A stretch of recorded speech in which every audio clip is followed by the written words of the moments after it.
Olá, investidor, seja muito bem-vindo à nossa segunda aula do curso de Análise Técnica Básica.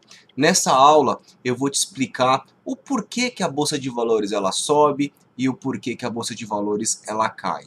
Nós estamos falando de oferta e demanda. Eu vou explicar para você um cenário positivo, um cenário negativo. Vamos entender essas movimentações da Bolsa. Bom, vamos lá então dar início à nossa segunda aula. A segunda aula é a oferta e demanda. Entenda o sobe e desce da Bolsa de Valores. Bom, vamos lá. A Bolsa de Valores, ela nada mais é do que expectativas. Quando uma ação ela sobe, ou quando uma ação ela cai, ou como qualquer ativo financeiro que é negociado na bolsa, seja o dólar, seja o índice Bovespa, seja a cotação de uma opção, seja da commodity, ou até mesmo de um juros futuro. Quando nós negociamos esses ativos em bolsa de valores, nós negociamos expectativas. O que são essas expectativas, Danilo? São as suas perspectivas. Vamos imaginar que temos aí uma empresa onde ela...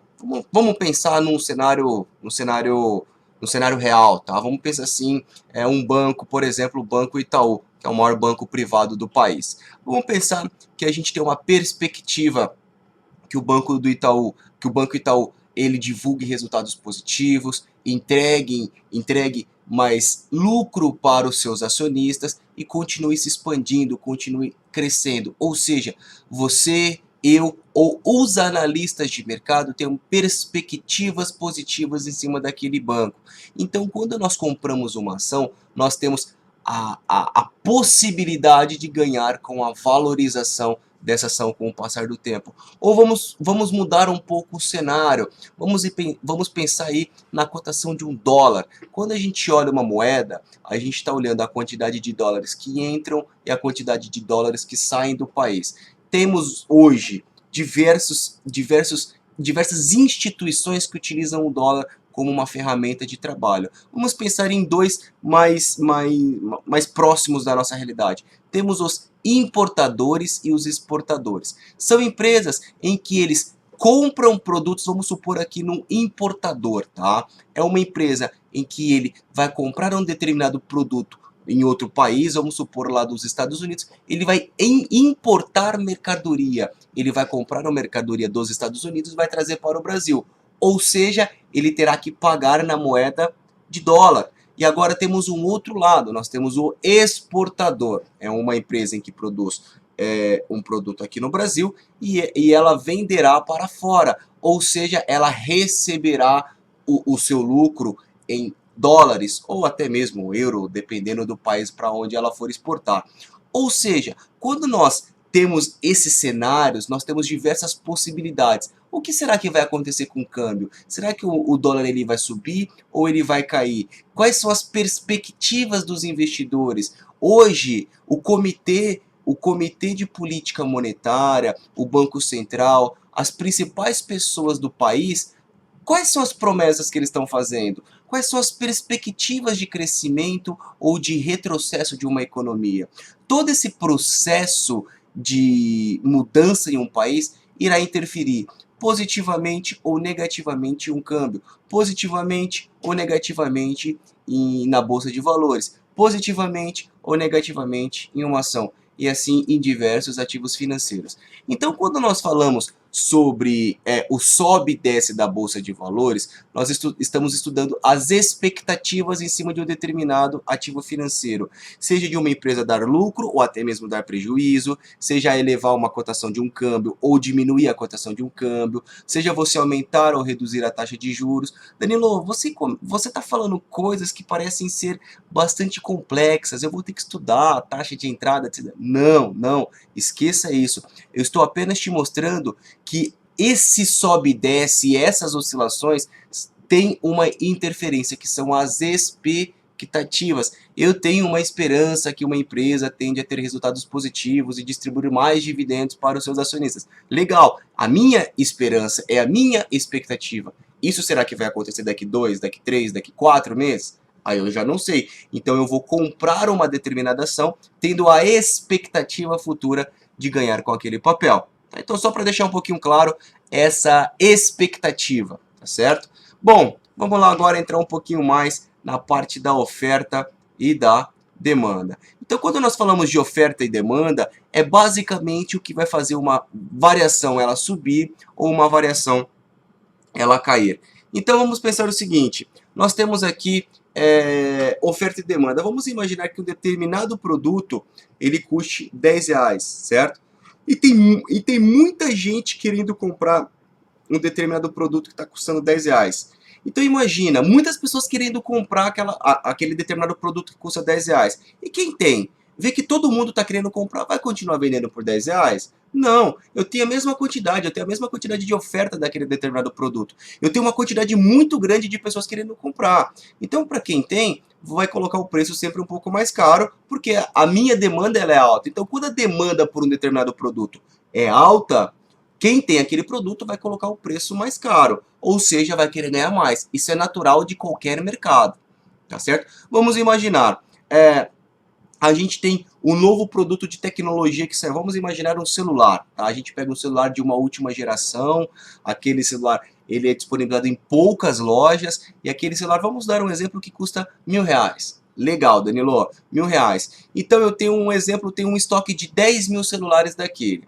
E a hora que eu coloco aquilo na venda, eu já olho que tem uma fila muito grande de pessoas querendo comprar. Legal. Então o que eu posso fazer? Eu posso elevar o preço do meu celular porque eu tenho público para aquilo. Então imagina um celular que custa R$ 1.000. E se eu colocar R$ 1.000 e R$ 1.010, tá? R$ 1.015, R$ 1.100. Se eventualmente a demanda por aquele produto parar, eu poderei diminuir o preço até que volte a expectativa daquelas pessoas e que volte a ter o interesse de querer comprar aquele determinado produto. Então vamos lá, se uma cotação ela sobe, qualquer cotação, seja ação, índice, dólar, opções, qualquer ativo financeiro que é negociado em bolsa, tá? Se eu tenho muita gente querendo comprar, quem tem vai vender mais caro, então isso vai fazer com que um ativo tende a se valorizar. Olha que bacana a sinalização inversa. Vamos supor que eu também tenho a mesma quantidade de ativos, eu tenho aquelas mesmas quantidades de celulares que custam R$ 1.000. Ou seja, eu estou com a minha loja aberta, ninguém entra para querer comprar aquele meu determinado produto e a minha demanda cai. Se eu sou detentor daquela ação, se eu sou detentor daquele celular, ou o que quer que seja negociado em bolsa de valores, eu tenho uma quantidade de produtos financeiros, mas eu não tenho demanda, eu não tenho clientela para querer comprar. Então, se eu não tenho clientela, o que eu tenho que fazer? Eu teria que diminuir o preço para atrair a atenção dos compradores, das pessoas que irão investir o seu dinheiro. Então perceba, quanto mais pessoas querendo comprar um determinado produto financeiro, mais caro ele vai se tornar. Quanto menos pessoas querer comprar aquele produto, mais barato ele vai ficar, até que tenha a expectativa aí de atingir entre o comprador e o vendedor. Então, basicamente, uma oscilação na bolsa de valores é denominada pela oferta e pela demanda. Nunca se esqueçam disso. Vamos lá, dar um exemplo aqui do índice Bovespa, tá certo? O índice Bovespa, podemos ver que de 2014 até 2015, nós tivemos um cenário negativo para o país, onde o Brasil passou por uma série de retrocessos, a quantidade histórica de pessoas desempregadas, a gente teve o dólar na sua maior cotação, ou seja, passamos por alguns problemas políticos e algumas crises políticas no Brasil nesse período. Então perceba, período de 2014 até 2015, o cenário é negativo para o país. E olha como você consegue ver no gráfico ele caindo, ele se deslocando para baixo. A análise técnica conseguirá antecipar uma queda ou até mesmo conseguirá entender onde o mercado tende a parar de cair ou a parar de subir, tá certo? Olha que bacana esse outro cenário. Olha agora um cenário positivo para o nosso mercado. Olha o cenário positivo para o Brasil, quando nós tivemos aí mudanças no governo, tivemos uma nova equipe econômica traçando as estratégias do nosso país, os investidores estrangeiros começaram a olhar para o nosso país de uma certa maneira mais otimista, eles começaram a olhar para o nosso país como um país que, por mais que possuía risco, ele seria um lugar interessante para você investir o seu dinheiro. Então perceba que quando o mercado ele tem um cenário positivo, mais pessoas querem comprar as ações brasileiras. Olha como o mercado ele subiu muito forte de 2016 até 2017. Vamos continuar aqui em um outro cenário. Olha o cenário negativo para o Brasil. Olha o cenário negativo para o nosso país. Perceba que de 2014 até o início de 2016, o dólar ele teve um movimento muito forte.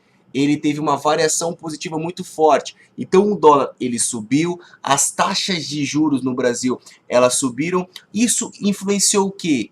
Uma maior quantidade de pessoas desempregadas, o menor acesso ao crédito, ou seja, diversos fatores em que nós entendemos que o país não passou por um cenário positivo. O que eu estou querendo te mostrar é que quando o país passa por momentos bons ou por momentos ruins, nós conseguimos identificar, ou melhor, antecipar esses movimentos no gráfico. Então todo esse movimento, todo esse cenário, nada mais é do que a oferta e a demanda. Olha, o Brasil ficou um lugar atrativo para você investir o seu dinheiro. O Brasil passou a ser uma economia em que passa mais confiança para os investidores estrangeiros colocarem o seu dinheiro. Então imagina, as ações que são negociadas no Brasil e tem um capital estrangeiro querendo entrar no país. Quem tem as ações vão querer vender mais cara. Isso vai fazer com que entre mais dinheiro e uma ação tende a subir, tá? Eu não estou entrando em conceitos técnicos, tá? Estou querendo mostrar que o cenário positivo ou negativo, simplesmente para uma economia ou até mesmo para a saúde financeira de uma empresa,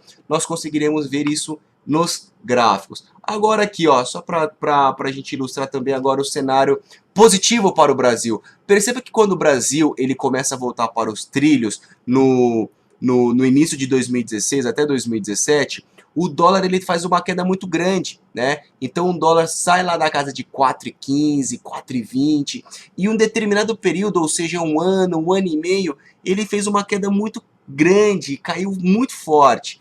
Então perceba, olha que hora que o país ele começa a voltar nos trilhos, hora que o Brasil ele começa a ter sinais de melhoria, nós conseguimos ver isso nos gráficos. Eu não estou querendo confundir muito a sua cabeça, Danilo, mas o que é um cenário positivo para o Brasil? Bolsa sobe, dólar cai, cenário negativo. Bolsa cai, dólar sobe, juros para cima, juros para baixo. Não, não é esse o mérito, o conhecimento que eu gostaria de levar para você. E sim, o mérito para você começar a entender que um ativo financeiro, que a bolsa de valores, índices, ações, dólar, juros futuro, opções, commodity, todos esses ativos financeiros são negociados na bolsa de valores. E essas oscilações são baseadas em expectativas, promessas, perspectivas de crescimento, de retrocesso. Tudo isso interferirá na oferta e na demanda. Será que eu tenho muitas pessoas acreditando numa melhora de um país? Será que eu tenho poucas pessoas acreditando na melhora de um país? Eu tenho muitas pessoas acreditando que aquela empresa tende a subir? Eu tenho muitas pessoas acreditando que aquela empresa tende a se desvalorizar, que não irá prosperar? Então nessa aula eu mostrei para você em que a bolsa de valores você conseguirá entender o porquê que a bolsa ela sobe ou porquê ela cai, basicamente pela oferta e pela demanda. Bom, chegamos ao final da nossa segunda aula. Na terceira aula falarei um pouco mais sobre os gráficos com você. Um grande abraço e até mais!